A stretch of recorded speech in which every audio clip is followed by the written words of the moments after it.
नमस्कार दोस्तों, HSCC share में आज की ट्रेडिंग सेशन में 5.03% की आपको गिरावट दिखाई दे रहा है। कैंडल को देखें तो कि बेरिश कैंडल देखने को मिल रहा है। क्लोजिंग प्राइस 17 रुपये 94 पैसे के पास में दिखाई दे रहा है।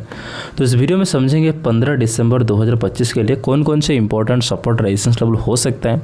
साथ में हम इसका टेक्निकल एनालिसिस करेंगे और थोड़ा सा फंडामेंटल एनालिसिस भी करेंगे। तो इस वीडियो को कम्प्लीटली एंड तक जरूर देखिए। अब डिटेल में समझने के लिए तो यहाँ पर फंडामेंटल एनालिसिस देखने के लिए हम आ चुके हैं screener.in की वेबसाइट पर। तो सबसे पहले अगर बात करेंगे मार्केट कैप की तो आपको देखने को मिल रहा है 4,699 करोड़ के आपको मार्केट कैप दिखाई दे रहा है। स्टॉक भी यहाँ पर अपडेट नहीं है। ROC आपको 25.2% के देखने को मिल रहा है और ROE देखें तो आपको -7% की दिखाई दे रहा है। तो ROC और ROE दोनों अगर 15% से ज़्यादा होता है तो उसको गुड स्टॉक में कंसिडर करते हैं। और इंडस्ट्री पे देखेंगे आपको यहाँ पर 18.6 पर देखने को मिल रहा है। प्लेज परसेंटेज 78.9% की दिखा रहा है और डेप्ट आपको 1610 करोड़ की देखने को मिल रहा है। सो करंट प्राइस देखें आपको यहाँ पर 17 रुपये 90 पैसे के पास में दिखाई दे रहा है। बुक वैल्यू 4 रुपये 17 पैसे के। EPS आपको 57 पैसे की दिखाई दे रहा है और रिजर्व आपको 910 करोड़ की देखने को मिल रहा है। 52 के हाई और लो की बात करेंगे तो 40 रुपये 30 पैसे की 52 के हाई है, 17 रुपये 50 पैसे की 52 की लो है। डिविडेंड आपको 0% के, फेस वैल्यू 1 रुपये दिखाई दे रहा है। डेप्ट टू इक्विटी 1.47 और प्रमोटर होल्डिंग आपको 16.7% की देखने को मिल रहा है। तो प्रमोटर होल्डिंग ऐसा माना जाता है अगर 50% से ज़्यादा होते तो उसको एक गुड स्टॉक में कंसिडर किया जाता है। प्राइस टू बुक वैल्यू को 4.3 पर देखने को मिल रहा है। दोस्तों यहाँ अगर हम बात करेंगे प्रॉस और कॉन्स की तो आप देखेंगे तो आपको प्रॉस दिखाई दे रहा है कंपनी हैज रेड्यूस डेप्ट, ये आपको प्रॉस दिखाई दे रहा है, एक ही दिखाई दे रहा है। और कॉन्स की अगर हम बात करें कॉन्स आप देख सकते हो यहाँ पर है Though the company is reporting repeated profit, it is not paying out dividend. Company has low interest coverage ratio. The company has delivered a poor sales growth of 9.91% over past 5 years. Promoter holding is low 16.7%. Promoter have pledged a encumbered 78.9% of their holding. Earning include on other income of 657 crore. Company has high debtor of 156 day. Company's cost of borrowing seems high. Promoter holding has decreased over last 3 year 9.24%. तो देख सकते हो यहाँ पर कि जो कौन से वो ज़्यादा दिखाई दे रहे पॉन्स के कंपैरिजन में, राइट। सो डिटेल में समझने के लिए यहाँ पर हम चार्ट में आ चुके हैं और चार्ट को सबसे पहले हम देखेंगे वीकली टाइम फ्रेम पर।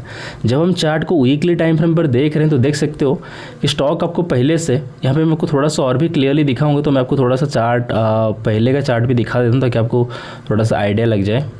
तो यहाँ पर देखें तो 1995 में स्टॉक लिस्टिंग हुआ था। लिस्टिंग के बाद स्टॉक काफ़ी समय तक जो है यहाँ पर जो है धीरे धीरे मतलब आप देख सकते हो ट्रेड कर रहा था। फिर ये एक रैली आया 2005 में। अब जो 2005 में एक रैली आया, 2004 में इस रैली की शुरुआत हो गया था। तो उसके बाद स्टॉक ने जो हाई लगा था आपको दिखा दे रहा है कि 75 रुपये 9 पैसे में। फिर गिरावट आया तो स्टॉक ने सपोर्ट बनाया 29 पैसे 74 पैसे के। फिर 2008 में फिर से एक तेज़ी का मूवमेंट देखने को मिला और स्टॉक ने हाई लगा ऑलमोस्ट 100 रुपीज़ को स्टॉक ने हाई लगा दिया। उसके बाद फिर से आया गिरावट। तो 2009 में फिर गिरावट आया कि स्टॉक ने 11 रुपये को स्टॉक ने लो लगाया। फिर 11 रुपये का लो लगाने के बाद स्टॉक यहाँ पे डब्लू पैटर्न का फॉर्मेशन किया, स्टॉक हाई लगाया, फिर से जाके 58 रुपये 77 पैसे को। ये आपको क्लियरली दिखाई दे रहा है। देन आपको एक चीज़ और भी दिखाता हूँ। अब देखो यहाँ से क्या हो रहा था ना, एक अच्छा सा ब्रेकआउट हुआ। ब्रेकआउट के बाद स्टॉक में तेज़ी देखने को मिला और ये जो तेज़ी था बहुत ही बड़ी मूवमेंट नहीं था क्योंकि यहाँ पर देखें तो स्टॉक ने हाई लगा था ऑलमोस्ट 36 रुपये को। तो देन गिरावट आया तो उसी लेवल को सपोर्ट बना जो पिछली बार सपोर्ट लेके ऊपर बढ़ा था। फिर यहाँ पर इस तरीके से ट्रेड करता हुआ दिखाई दिया। देन यहाँ पर 2019 फिर काफ़ी समय तक फिर से भी लो गया था, यानी कि आप देखें 2020 में 3 रुपये के पास में चला गया था जब कोरोना की माहौल था। तो उस समय क्या हुआ, फिर से तेज़ी आया, स्टॉक ने हाई बना 48 रुपये 41 पैसे की। अब आपको दिखाई दे रहा है कि स्टॉक यहाँ पर एक डाउन ट्रेंड में कंटिन्यू करता हुआ नजर आ रहा है। ये मैं आपको एक ओवरव्यू दिखा दिया कि स्टॉक किस तरीके से चल रहा है और इसका परफॉर्मेंस क्या है अभी का कंडीशन पे आपको दिखाता हूँ। अभी जहाँ पे क्लोजिंग दे रहा है ऑलमोस्ट देखेंगे तो मैं आपको एग्जैक्टली दिखाऊँ जूम करके, तो ये अपना सपोर्ट लेवल के नीचे क्लोजिंग दिया इसी हफ्ता, राइट। इसी हफ्ता जो है स्टॉक अपना सपोर्ट लेवल के नीचे क्लोजिंग करता हुआ देखने को मिला। तो इसी हिसाब से अगर हम देखेंगे ये भी एक सपोर्ट लेवल के ऊपर भी है, क्योंकि अगर यहाँ से देखें तो स्टॉक अपना सपोर्ट लेवल के ऊपर है, ये भी हम कंसिडर कर सकते हैं। और एक सपोर्ट लेवल आपको दिखाई दे रहा है कि 14 रुपये 92 पैसे के। अगर मैं रेजिस्टेंस की बात करूँ तो एक है 25 रुपये के पास में है। थोड़ा सा और भी क्लैरिटी आपको दिखाता हूँ, मैं आपको लेकर चलता हूँ डेली टाइम फ्रेम पर। जब हम डेली टाइम फ्रेम पे चार्ट को देख रहे हैं तो हमारे सामने एक रेजिस्टेंस लेवल है 22 रुपये 77 पैसे की, और यहाँ पर और एक सपोर्ट लेवल था जो कि अभी के लिए इसका रेजिस्टेंस का ही काम कर रहा है।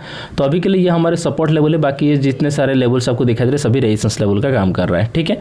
कैंडल को अगर रीड करेंगे तो स्टॉक अपना सपोर्ट लेवल के पास में है, स्टॉक धीरे धीरे नीचे तो आ रहा है, कैंडल रीड आप कर सकते हो।